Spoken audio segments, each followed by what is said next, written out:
Hello বন্ধুরা, 3 মে 2026 দিনটি ছিল রবিবার আর সময় ছিল 2টো থেকে 5টা। পুরো ভারত জুড়ে প্রায় 22,000-এর চাইতেও বেশি শিক্ষার্থী এমন একটি পরীক্ষায় অংশগ্রহণ করে যার নাম নিট এক্সাম। নিট এক্সাম হলো ভারতের চিকিৎসা বিজ্ঞান অর্থাৎ মেডিকেল সায়েন্স নিয়ে পড়াশোনা করার জন্য একমাত্র জাতীয় স্তরের পরীক্ষা। সহজ কথায় বলতে গেলে আপনি যদি ডাক্তার হতে চান তাহলে এই পরীক্ষা পাশ করা কিন্তু একদম বাধ্যতামূলক। হ্যাঁ, সেই ডাক্তার যখন আপনার সামান্য পেট ব্যথা বা জ্বর এলে নিজেকে সুস্থ করে তুলতে আগে পিছে না ভেবে প্রথমে হাসপাতালে যান। রাস্তায় অ্যাক্সিডেন্ট হলে মর্মান্তিক ঘটনায় প্রথমে হাসপাতালে যান। করোনা, প্লেগ, জলাতঙ্কের মতো মহামারী রোগ সেরে তুলতে আমরা সবাই প্রথমেই ডাক্তারের শরণাপন্ন হয়। আর আজ সেই নিট এক্সাম পেপার লিক। আপনি একবার ভাবুন, আপনি এমন একটি ডাক্তারের কাছে গেছেন যে ডাক্তার আপনার পরিবারের কোনো সদস্যকে বাঁচাতে গিয়ে সেই ব্যক্তিকে মেরে ফেলেছে শুধুমাত্র তার ভুল চিকিৎসার কারণে। তো চলুন প্রথম থেকে শুরু করা যাক। ধরুন আপনি 1 বছর কড়া পড়াশোনা করার পর অনুমানিক 3 তারিখে 12 বোর্ড এক্সাম দিয়েছেন এবং সব পরীক্ষা শেষে একটি স্বস্তি নিঃশ্বাস ফেললেন আর বললেন যাই হোক এবার একটু শান্তি পেলাম। কিন্তু ঠিক 4 দিন পর আপনি জানতে পারলেন আপনি যে 12 বোর্ড এক্সাম দিয়েছেন সেই পেপারটি লিক হয়ে গেছে এবং 9 দিন পর জানতে পারলেন যে পেপারটি লিক হয়েছে সেটা সত্যি হয়েছে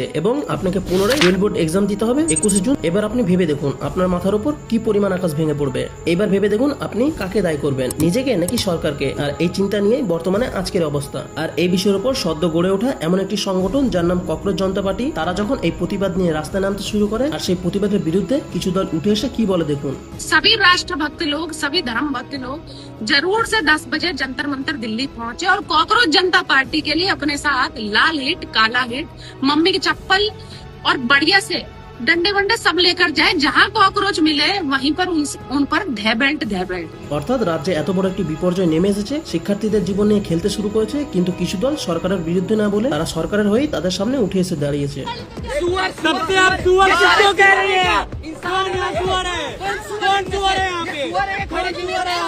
এটা সেই পেপার লিক যেটার মূল্য এসে দাঁড়িয়েছে প্রায় 5 লক্ষ চাইতে বেশি। ভাবছেন কিভাবে? কারণ রাকেশ নামক এই ব্যক্তি যখন 5 লক্ষ টাকা দিয়ে পেপারটি কিনে এবং সেই ব্যক্তি পুনরায় সেই পেপার লিকটিকে প্রিন্ট আউট করে প্রায় 700 মানুষকে টাকার বিনিময়ে বিক্রি করে দেয়। এবং দেখা যায় কেরালায় একটি MBBS স্টুডেন্ট যেটি প্রায় 30,000 টাকার বিনিময়ে এই পেপার লিকটি কিনেছেন এবং সব তথ্য ফাঁস হওয়ার পর তদন্তে যখন এই পেপারটি চেক করা হয় তখন দেখা যায় সেই প্রিন্ট আউট হওয়া কপিটির মধ্যে থেকে 180টি প্রশ্নের মধ্যে প্রায় 135টি প্রশ্ন হুবহু মিলে যায়। ভাবুন কোন পর্যায়ে এমনটা হতে পারে। আর এত কিছুর পরেও সরকার কি বলে দেখুন। आया कहीं लीक नहीं हुआ है।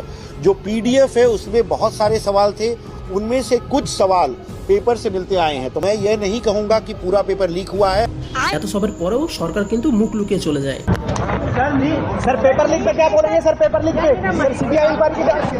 বর্তমানে যখনই সব শিক্ষার্থীরা তাদের জবাব খুঁজতে রাস্তায় নেমে পড়ে তখন তাদের কোনো উত্তরই দেওয়া হয় না, তাদের ওপর হয় লাঠিচার্জ আর না হয় এমন পরিস্থিতি। এই নিট পরীক্ষা বাতিলের কারণে নিজের ভবিষ্যৎ অন্ধকারের দিকে চলে যেতে দেখে প্রায় 14 জন স্টুডেন্ট তারা নিজেই নিজেদেরকে আত্মহত্যার দিকে ঠেলে দিয়েছে। কিছু শিক্ষার্থীর চাপ এতটাই বেড়ে গেছে যে একজন উঠে এসে বলে তার নিট এক্সাম দেওয়া আর সাহস নেই, অতএব এমন একটি চিঠি লিখে 18 বছর বয়সী তরুণী নিজেকে আত্মহত্যা করে বসে। বর্তমান সরকারের কথা মাথায় রেখে আমাদের শিক্ষা ব্যবস্থা কোথায় গিয়ে দাঁড়াবে তা আমরা নিজেও জানি না। তো চলুন দেখা হচ্ছে আগামী এপিসোডে। ততক্ষণ পর্যন্ত ভালো থাকবেন, ধন্যবাদ।